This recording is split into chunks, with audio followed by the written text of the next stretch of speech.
ठाकुर जी महाराज की जय।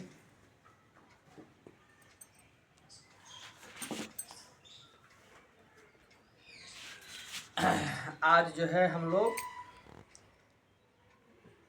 अध्याय 12वां में चलेंगे। 10 गात्र का वर्णन हो चुका है। अब ये एकादशा की विधि का इसमें वर्णन होगी। गरुड़ महाराज पूछने लगे, हे भगवान, प्रेत के 11वें दिन का कर्म एवं वृक्षोत्सर्ग का विधान कहिए। श्री विष्णु भगवान ने गरुड़ को बताया कि 11वें दिन प्रातः काल किसी नदी तालाब पर अर्धदैहिक क्रिया करनी चाहिए। यह कार्य किसी शास्त्र ज्ञाता ब्राह्मण से विधि पूर्वक कराना चाहिए। नाम गोत्र का उच्चारण कर 10 दिनों तक बिना मंत्र के प्रेत का श्राद्ध 11वें दिन प्रेत को पिंडदान देना चाहिए। विष्णु जी की स्वर्ण की, ब्रह्मा जी की चांदी की, शिव जी की तांबे की और जमराज की लोहे की मूर्तियां बनाकर पश्चिम दिशा में गंगा जल से भरे कलश की स्थापना करें। कलश के ऊपर विष्णु की मूर्ति स्थापित कर पीले वस्त्र पहना दें। पूर्व दिशा में दूध एवं जल से भरकर कलश स्थापित करें। उस कलश पर श्वेत वस्त्र पहनाकर ब्रह्मा जी की मूर्ति स्थापित करें। उत्तर दिशा में मधुघृत से भरा कलश स्थापित कर उस पर लाल वस्त्र पहनाकर शिव जी की मूर्ति स्थापित करें।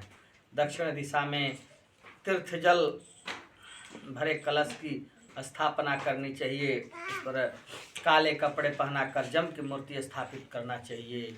इन चारों कलश के मध्य में कुशा से निर्मित प्रेत की मूर्ति स्थापित करनी चाहिए और दक्षिणाभिमुख होकर के अपसभ्य होकर कर्म करने वाला व्यक्ति तर्पण करे। इसके बाद ब्रह्मा, विष्णु, शिव और जमराज को तर्पण करना चाहिए। इसके बाद विधि पूर्वक हवन करके 10 घट आदि श्राद्ध करें। पितरों के उद्धार के लिए गोदान करें। उच्चारण करता हुआ, हे माधव, आप प्रसन्न हो, आपकी प्रसन्नता के लिए मैं गोदान करता हूँ। मृतक व्यक्ति के प्रयोग किए गए वस्त्र, आभूषण, वाहन, घी से भरा कांसे का पात्र, सप्तान भी दान करना चाहिए। मृतक के अंत में समय में 8 महादानों में जो चीज़ करने वाली रह गई हो वो सज्जा के पास रख करके दान करें। ब्राह्मण का पैर धो करके आभूषण से उसकी पूजा करें। लड्डू, खीर, पूड़ी, फल से ब्राह्मण को भोजन करावें। मृतक के लिए सज्जा पर स्वर्ण की मूर्ति बिस्तर पर स्थापित कर दान करें। साथ ही सारे आभूषण प्रेत की मूर्ति सजाकर कहे, हे विप्र, मैं मृतक का प्रेत तुम्हें अर्पित करता हूँ। इस प्रकार सज्जादान कर श्राद्ध और वृक्षोत्सर्ग करने के प्रेत मृतक परम गति को प्राप्त होता है। वृक्षोत्सर्ग में अंगहीन, रोगी तथा छोटा बच्चा को छोड़कर निम्न लक्षण युक्त बछड़ा होना चाहिए। ब्राह्मण के लिए लाल नेत्र वाले, पीले सिंह, सफ़ेद पेट और काली पीठ वाली बछड़ा होनी चाहिए। क्षत्रियों के लिए लाल रंग का बछड़ा, वैश्यों के लिए पीले रंग का और शूद्रों के लिए काले रंग का बछड़ा होना चाहिए। जो वृषभ पीला हो, पूँछ व पाँव सफ़ेद हो, उसे पिंग वृषभ कहते हैं। यही पितरों को प्यारा होता है। जिसमें वृषभ के चारों पैर, मुख और पुच्छ श्वेत हो, वो शरीर रंग लाल के समान हो, वह नील वृषभ कहलाता है। जो वृषभ शरीर से लाल, मुख और पेट श्वेत हो, सिंह और खुर नीले हो, वह रक्त नील वर्ण कहा जाता है। इस वृषभ के सारे अंग एक रंग के हो, पूँछ एवं खुर पीले हो, नील पिंक कहते हैं। जिस वृषभ का सारा शरीर नीले का रंग धारण और दोनों महानील वृषभ कहते हैं। नील वृषभ यदि घर पर पैदा हो तो उसे दाग छोड़ देना चाहिए। इसके लिए एक पुरानी कथा है। मनुष्य बहुत से पुत्रों की इसलिए इच्छा करता है कि उसमें एक कोई गया जी जाएगा या वृषभ कन्या का विवाह करेगा या नील वृषभ को त्याग करेगा। जो पुत्र पिता के लिए वृक्षोत्सर्ग करता है, गया जी जाकर के श्राद्ध करता है, वही पुत्र कहलाने योग्य है। इन दोनों को न करने वाला पुत्र विष्ठा के समान होता है। जिसके पूर्वज रौरव आदि नरकों में पड़े होते हैं, उन सब का 21 पीढ़ियों तक वृक्षोत्सर्ग करने से उद्धार हो जाता है। इसलिए वृक्षोत्सर्ग जब करना आवश्यक है। वृक्षोत्सर्ग में एक बछड़ा तथा एक बछिया को कंकड़ बांधे और वैवाहिक विधि से स्तंभ गाड़े। फिर दोनों को रुद्र कलश से स्नान करावे। गंध अक्षत आदि पूजन एवं प्रदक्षिणा करे। दक्षिणा पार्श्व में त्रिशूल का चिन्ह और बाईं ओर चक्र हो बना वैसा करे। इस वृक्षोत्सर्ग के दान से संसार रूपी सागर से पार उतरने वाला ऐसा मोक्ष को प्राप्ति देने वाला भगवान से प्रार्थना करे। जिसके पुत्र न हो वह स्वयं मरने से पहले वृक्षोत्सर्ग कर दे। स्वयं अपने हाथ से वृक्षोत्सर्ग करना कार्तिक मास के शुक्ल पक्ष में कृष्ण पक्ष द्वादशी को करना चाहिए। सूर्य और चंद्र ग्रहण में पुण्य तिथि में एवं दोनों अयन मकर कर्क में तुला राशि में मकर संक्रांति के लिए सर्वश्रेष्ठ है। जप हवन दान आदि शरीर की शुद्धि कर पहले ही विधि से कर्मकांड करावे। शालिग्राम को रख करके वैष्णव श्राद्ध करे, फिर श्राद्ध करा करके ब्राह्मण को दक्षिणा देकर के विदा करें। जो गति वृक्षोत्सर्ग से होती है वह गति अग्निहोत्र आदि यज्ञों से नाना प्रकार के दोनों से होती है। बालक अवस्था, किशोर अवस्था, युवावस्था और वृद्धावस्था में किए गए इस वृक्षोत्सर्ग समाप्त हो जाते हैं। इसमें जरा भी कोई फर्क नहीं है।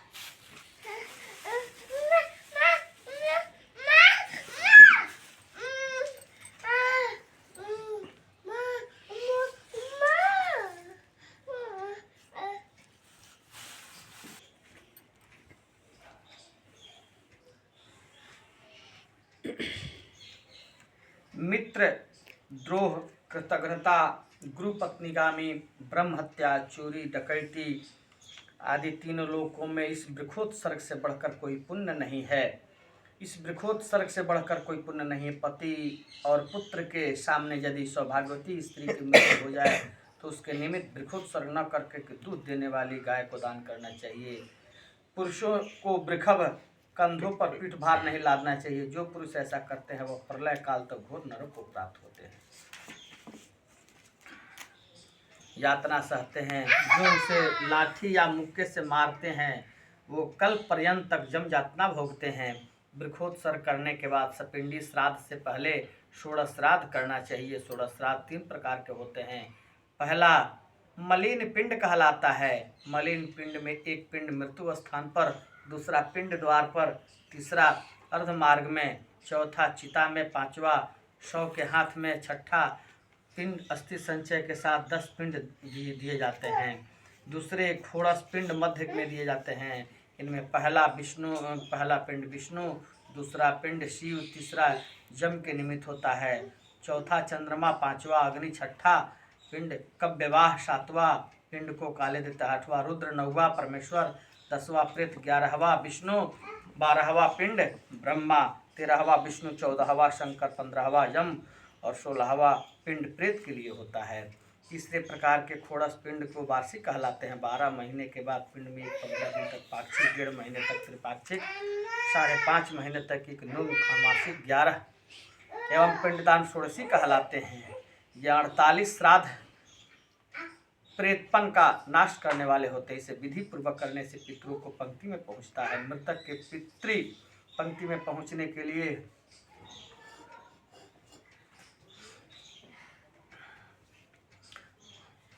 मृतक के पितृ में पहुंचने के लिए 3 प्रकार के 48 श्राद्ध करने चाहिए। पुत्र के न होने पर स्त्री अपने पति के निमित्त उपयुक्त 48 श्राद्ध करती है। जो स्त्री अपने मृतक पति के निमित्त 48 श्राद्ध करती है वह सती कहलाती है। यदि प्रमादवश अग्नि या जल से मर जाए तो उसका संस्कार कर्म विधि से करना चाहिए। सर्प काटने से मृत्यु हो जाए तो पक्षों की पंचमियों को नाग पूजा करनी चाहिए। नाग पूजन गेहूं के आटे से नाग की मूर्ति बनाकर करनी चाहिए। सुगंधित पुष्प एवं चंदन से पूजा करे तथा कच्चा दूध आगे रखकर ब्राह्मण को देवे। अकाल मृत्यु होने पर उद्धार के लिए नारायण बलि करें। ऐसा करने से वह पापों से छूटकर स्वर्ग हो जाता है। इस प्रकार सब क्रिया करके जल और अन्न में अंत में महीने तक जल देना चाहिए, घट में दान करना चाहिए। इसी प्रकार 11वें दिन पिंड एवं अंजलि देकर 12वें दिन सपिंडी करें। जब सूतक निकल जाए तो सज्जादान, पददान आदि को शांति करें। प्रेम से बोले विष्णु भगवान की जय। अब 13वें अध्याय में हम लोग चलेंगे जिसमें सपिंडादि सर्वकर्म का वर्णन किया गया है। गरुड़ जी बोले, हे भगवान, मुझे सपिंडन विधि, सूतक निर्णय, सज्जापद दान के बारे में सामग्री बताने की कृपा करें। श्री भगवान बोले, हे गरुड़, मैं तुम्हें सपिंडन विधि सूतक निर्णय के बारे में बताता हूँ। जिनके पिता पितामह प्रतिपामह के नाम से रुद्र वसु आदित्य के नाम से सपिंडन नहीं मिले, वो पुत्र के द्वारा दान पुण्य प्राप्त नहीं होते हैं। सपिंडन न करने से उसका पुत्र कभी शुद्ध नहीं होता है, सूतक नहीं हटता है। इसलिए सूत काल में सपिंडन करना जरूरी है। सब वर्णों में जितने सूतक होते हैं उसे सुनो। ब्राह्मण 10 दिन में, क्षत्रिय 12 दिन में, वैश्य 15 दिन में और शूद्र 1 महीने में शुद्ध होता है। सपिंड के लोग 10 दिन तक प्रेत के सूतक से शुद्ध होते हैं। शकुल के लोग 3 रात्रि में शुद्ध होते हैं और गोत्रज स्थान मात्र से शुद्ध हो जाते हैं।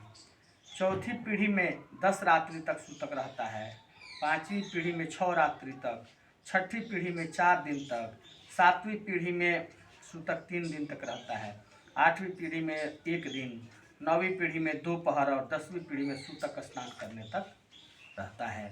परदेश गए हुए मृत्यु का समाचार उसके मरने के 10 दिन के भीतर मिले तो 10 दिन में जितने शेष रहें उतना ही दिन सूतक लगता है।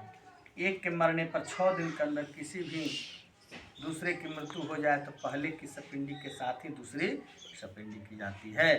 बालकों के मृत्यु, जिन बच्चों को दांत नहीं निकलने पर स्नान मात्र से शुद्ध हो जाती है, मुंडन के बाद यदि बालक की मृत्यु हो जाती है वह तो 1 रात और यज्ञोपवीत से पहले बालक की मृत्यु हो जाती है तो वो 3 रात्रि तक सूतक रहता है।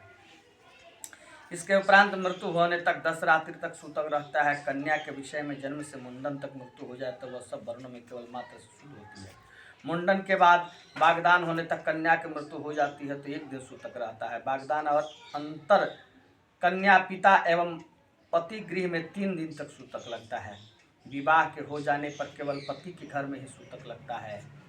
गर्भपात होने पर जितने मास का गर्भ रहता है उतना ही सूतक लगता है। गर्भ के गिरने पर सपिंडी लोग आदि का सद्यः शौच कहलाता है। कलयुग में सभी वर्णों में शास्त्र निर्णय दिया गया है। सूतक की आशीर्वाद नहीं देना चाहिए। वह न केवल पूजन न करे बल्कि किसी के आगे उठे न नमस्कार करे, न खाट पर सोए, न किसी को स्पर्श करे। संध्या, दान, तप, हवन, वेद पढ़ना, पितरों को तर्पण, ब्राह्मण को भोजन कराना और आदि कर्मों को सूतक नहीं करना चाहिए। जो मनुष्य सूतक में नित्य नैमित्त काव्य इन सब को करता है, नित्य नैमित्त उसके सभी कर्म नष्ट हो जाते हैं। अग्निहोत्री को, ब्रह्मनिष्ठ को, गृहस्थ को, यति को, राजा को सूतक नहीं लगता है। विवाह उत्सव और यज्ञ में मृतक सूतक के होने पर पूर्व पका हुआ अन्न का भोजन करना चाहिए, यह मनु ने कहा है। सूतक को न जानकर जो सूतक अन्न ग्रहण करते हैं वे दोष के भागी नहीं होते हैं। मृतक सूतक के याचकों को देने वाला दाता दोषी भागी नहीं होता है। जो व्यक्ति मृतक सूतक को छिपाकर ब्राह्मण को अन्न देता है या ब्राह्मण जानबूझकर ले लेता है वह दोष का भागी बनता है।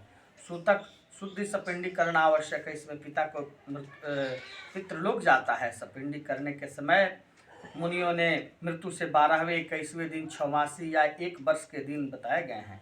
हे गरुड़, मैं धर्मशास्त्रों के अनुसार कहता हूँ कि चारों वर्णों को सपिंडन 12वें दिन कर देना चाहिए। कलयुग में धर्म की अनित्यता के कारण मन को फिरते देर नहीं लगती। पुरुष की आयु कम होने के कारण शरीर अनित्य है, अतः 12वें दिन सपिंडी कर देना चाहिए। गृह स्वामी अथवा वृद्ध की मृत्यु होने पर यज्ञोपवीत आदि व्रतों का उद्यापन, उत्सव, विवाह, होलिका आदि उत्सव कदापि न करें। जब तक घर में सपिंडन नहीं हो जाता है तब तक उस घर से भिखारी को भिक्षा नहीं देना चाहिए, बलि वैष्णदेव नहीं करना चाहिए। कर्म के लोप होने से पाप लगता है, इसलिए सपिंडन अवश्य करना चाहिए। 12वें दिन सपिंडन करने से तीर्थों का फल भोगता है आदमी। स्नान करके मृतक को गोबर से लीप कर शास्त्र अनुसार सपिंडी करे। फिर बीकर पिंड आदि हाथ धो करके आचमनी करे। फिर पितामह पर पितामह वसु आदि को चौथा पिंड मृतक के नाम से रखे। पिंडों को चंदन, तुलसी, दक्षिणा, तांबुल इत्यादि भोजन करा करके देना चाहिए। इसके बाद सोने की सलाका से मृतक पिंड को 3 भाग करके उसको पितामह आदि के 3 पिंडों में दे। यही सपिंडीकरण है। माता की मृत्यु पर पितामह के पिंडों से स्थान पर 3 माही, प्रतिबाही और 3 भाग मिलावे। यदि पिता की जीवित अवस्था में पिता की मृत्यु हो जाए तो प्रति पितामह विधामह सपिंडी श्राद्ध भली भांति करना चाहिए। अथवा पितामह के स्थान पर विष्णु पिंड एवं पितामही के स्थान पर महालक्ष्मी पिंड रखवा कर उसे माता पिता के पिंड में मिला दें। पुत्र रहित स्त्री सपिंडन आदि करें, स्त्री की सास आदि से सबका सपिंडन करें। हे गरुड़, पति के पितामह के साथ स्त्री का सपिंडीकरण करना मेरा मत नहीं है। मेरे मत से स्त्रियों को के साथ पुरुषों का पुरुष और सपिंडन करना चाहिए। जो पुरुष एक ही चिता पर जलाए गए हैं वो दोनों के बीच तृण रख करके सपिंडी करें। एक से अधिक पुत्र होने पर माता पिता का पिंड आदि पुत्र ही करें। पहले पिता का पिंड आदि स्नान करें, फिर माता का पिंड करें। यदि किसी स्त्री के मृत्यु विदेश में रहती है तो वह 10 दिनों के अंदर भी करें। सपिंडी करके पितृतर्पण करें, वेद मंत्रों से श्रोधा का उच्चारण करें। इसके बाद अतिथि को भोजन करा करके हंताकार सर्वदा करें। ऐसा करने से पितृ मुनि देव सभी प्रसन्न होते हैं। हंतकार के लक्षण अन्न के 1 ग्रास के बराबर 4 ग्रास के बराबर 1 पुष्कल और 4 पुष्कल के बराबर 1 हंताकार होता है। सपिंडी श्राद्ध के दिन अक्षत चंदन से ब्राह्मण के चरणों की पूजा करें और पितरों की तृप्ति हेतु दान देना चाहिए। वार्षिक श्राद्ध करने से ब्राह्मण को वर्ष भर का अन्न, घी, स्वर्ण इत्यादि दान करना चाहिए। गणेश और देवी का पूजन करना चाहिए। ब्राह्मण को भोजन कराना चाहिए। जल भरे और स्पर्श करे। क्षत्रियो शास्त्र का वैश्य प्रतोद और शूद्र का स्पर्श करे। इस प्रकार सपिंडी श्राद्ध के उन वस्त्रों को त्याग करके श्वेत वस्त्र धारण कर सज्जादान करना चाहिए। अपने हाथों में या मृत्यु पश्चात मृतक का बड़ा पुत्र सज्जादान करे। लकड़ी की सज्जा बनाकर रेशम की डोरी से बुने, उस पर तकिया, चादर, रजाई, पुष्प, धूप, दीप आदि से रख करके पूजा करें। भूमि पर बिछाकर मच्छरदानी इत्यादि लगाकर छत्र लगाएं। आसन पर भोजन पत्र, श्रृंगार की वस्तुएं, धातु का कलश, दर्पण रख करके उस पर पंचरंगी चंदवा बंधवावे। सज्जा पर लक्ष्मी गणेश की मूर्ति स्थापित करें। सज्जा पर काजल, रोली, चंदन, आभूषण की वस्तुएं रखें। पत्नी सहित विद्वान ब्राह्मणों को गंध, पुष्प, कंठसूत्र आदि से सुशोभित करें। पगड़ी, दुपट्टा, अंगिया आदि वस्त्र पहनाकर उस सुशोभित पर लक्ष्मी नारायण के सामने बैठा। कुमकुम पुष्पमाला से पूजा करे। 10 दिक्पाल का, नवग्रह का पूजा करे और खड़े होकर के हाथों में पुष्प लो करके बोले, हे कृष्ण, क्षीर सागर में आपकी जैसा सज्जा है वैसे ही सज्जा मेरे पिताजी की रहे। फिर पुष्पों को ब्राह्मण और विष्णु के प्रतिमा को अर्पण करे और संकल्प पूर्वक सज्जा को ब्राह्मण को दान दे। सज्जा पर बैठे विष्णु लक्ष्मी को हिला करके प्रदक्षिणा करके नमस्कार कर विसर्जन करना चाहिए। जीवित अवस्था में जो अपने हाथ से सज्जादान करता है उसे वृक्षोत्सर्ग नहीं करना होता है। एक से अधिक सज्जा देने पर वह नरक में पड़ता है। दाता का पिता और पुत्र परलोक इस प्रसन्नता प्राप्त होता है। सज्जादान के प्रभाव से जमपुरी में सुख मिलता है। सब तीर्थों में, पर्वों में जो पुण्य मिलता है वह पुण्य सज्जादान से मिलता है। सज्जादान के बाद दान भी करना चाहिए। पददान में खड़ाऊ, वस्त्र, अंगूठी, कमंडलू, आसन, पंचपात्र, छड़ी, गेहूं, लड्डू, अर्घ, यज्ञोपवीत ब्राह्मण को देना चाहिए। पददान से सदगति मिलती है। जब मार्ग में जाने वाले सुख मिलता है। जब मार्ग में छाता देने से धूप से बचाता है। खड़ाऊ देने से कांटों की रक्षा होती है। वस्त्र देने से सर्दी गर्मी का दुख जाता है इत्यादि। कमंडलू देने से प्राणी को वहाँ जल मिलता है। जो मृतक के निमित्त जल से भरा ताम्रपात्र देते हैं उसे 1000 प्याऊ लगवाने का फल मिलता है। आसन और भोजन देने वाले जब मार्ग में धीरे धीरे जाता हुआ प्राणी मार्ग में जाता है वह सुख से जाता है। हे गरुड़, अब मैं तुम्हें मासिक और वार्षिक विधि बताता हूँ। पूर्णिमा के दिन मृत्यु होने पर उसका अमावस्या के दिन, चतुर्थी के दिन उसका पाक्षिक होता है। चतुर्थी के दिन होने पर उसकी चतुर्थी आने के बाद नवमी को पाक्षिक श्राद्ध होता है। नवमी के दिन मृत्यु होने पर उसकी नवमी के दिन मासिक श्राद्ध के लिए जिस 2 माह संक्रांति का होता है वह माह में करना चाहिए। किसी माह में पुरुषोत्तम मास की हो तो एक ही समय दोनों पक्ष गिने और तिथियां 30 ही समझे। यदि अधिक मास में मलमास की मृत्यु हो तो वार्षिक श्राद्ध तिथि के पूर्वार्ध में कृष्ण पक्ष के आधार पर के शुक्ल पक्ष में होता है। हे गरुड़, जब पुत्र को गया श्राद्ध करना हो तो संवत्सर के उपरांत पिता की भक्ति से करना चाहिए। गया श्राद्ध करने से पितर भव सागर से छूट जाते हैं। श्री कृष्ण की कृपा से परम गति को प्राप्त होते हैं। गया तीर्थ जाकर विष्णु भगवान की पादुकाओं से मंजरी के रूप साथ पूजा करें। तत्पश्चात लौदादिक तीर्थों पर पिंडदान करें। गया तीर्थ पर किसी ने यदि शमीपत्र बराबर भी पिंडदान किया हो तो उसका 7 गोत्र और 100 कुल का उद्धार हो जाता है। कल्प नाम के उपवन से देवताओं को मनु महाराज का पुत्र राजा इक्ष्वाकु वंश में ये बात कही थी। पितरों ने कहा, हे राजन, तुम्हारे कुल में उत्तम संतान होगी। इसी प्रकार जो पुत्र पितरों की परलोक की क्रिया करता है वो भारद्वाज के पुत्रों के सहित जन्म मरण से मुक्त हो जाता है। भारद्वाज के पुत्रों की कथा हरिवंश महापुराण में है। मैं तुम्हें संक्षेप में कहता हूँ। भारद्वाज के 7 पुत्र जन्म की परंपरा को भोग कर गौ वध करके पितरों के प्रताप से मुक्त हो गए। वे 7 पुत्र दक्षिणार्थ देशों में पहले व्याघ्र हुए, कालंजर पर्वत हिरण बने, फिर शरदी में चक्रवाक जन्म मिला। इसके बाद वे हंस बनकर मानसरोवर में विचरण करने लगे। इसके बाद वे कुरुक्षेत्र में ब्राह्मण कुल में उत्पन्न होकर वेद पाठी बने और पितृभक्त से वो 7 भारद्वाज के पुत्र मुक्त हो गए।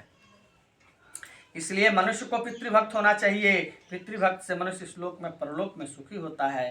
निर्धन पुरुष भी इस कथा को सुनने से समस्त पापों का जो फल मिलता है उसे मिल जाता है। मेरे द्वारा बताए गए श्राद्ध का जो विधि पूर्वक करता है और गरुड़ पुराण सुनता है उसे परम गति को प्राप्त होती है।